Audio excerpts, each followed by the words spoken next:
24 नवंबर से अगहन मास का प्रारंभ हो गया है। हिंदू पंचांग के अनुसार इसे मार्गशीर्ष मास भी कहा जाता है। यूं तो हर माह की अपनी विशेषताएं हैं, लेकिन अगहन मार्गशीर्ष का संपूर्ण मास धार्मिक दृष्टि से पवित्र माना गया है। गीता में स्वयं भगवान ने कहा है कि मासाना मार्गशीर्षोयम।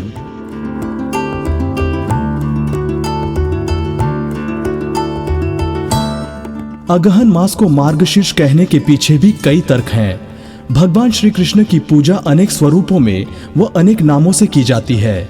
इन्हीं स्वरूपों में से एक मार्गशीर्ष भी कृष्ण का रूप है।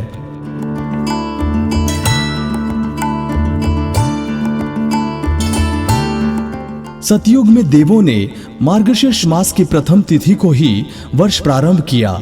मार्गशीर्ष शुक्ल 12 को उपवास प्रारंभ कर प्रति मास की द्वादशी को उपवास करते हुए कार्तिक की द्वादशी को पूरा करना चाहिए।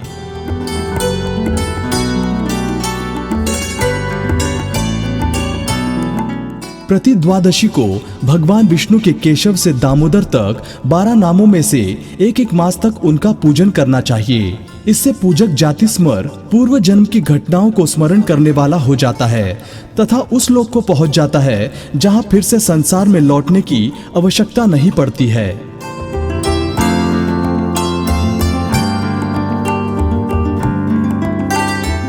मार्गशीर्ष की पूर्णिमा को चंद्रमा की अवश्य ही पूजा की जानी चाहिए, क्योंकि इसी दिन चंद्रमा को सुधा से सिंचित किया गया था। इस दिन माता, बहन, पुत्री और परिवार की अन्य स्त्रियों को एक एक जोड़ा वस्त्र प्रदान कर सम्मानित करना चाहिए।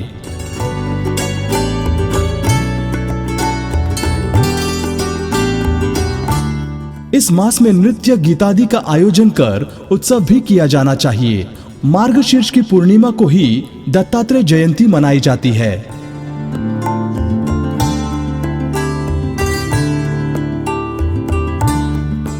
मार्गशीर्ष मास में इन 3 पावन पाठ की बहुत महिमा है। 1. विष्णु सहस्त्र नाम, 2. भगवद गीता, 3. गजेंद्र मोक्ष। इन्हें दिन में 2-3 बार अवश्य पढ़ना चाहिए।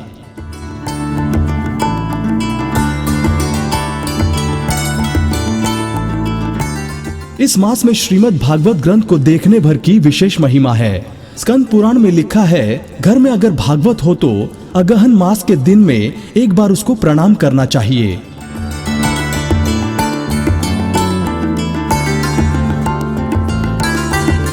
इस मास में अपने गुरु को, इष्ट को ओम दामोदराय नमः कहते हुए प्रणाम करने से जीवन में अवरोध समाप्त हो जाते हैं।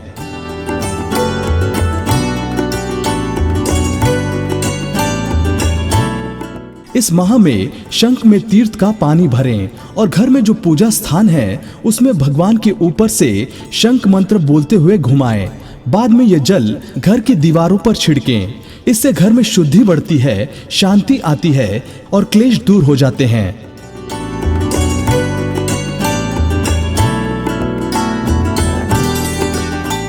इसी मास में कश्यप ऋषि ने सुंदर कश्मीर प्रदेश की रचना की। इसी मास में महोत्सवों का आयोजन होना चाहिए। यह अत्यंत शुभ होता है।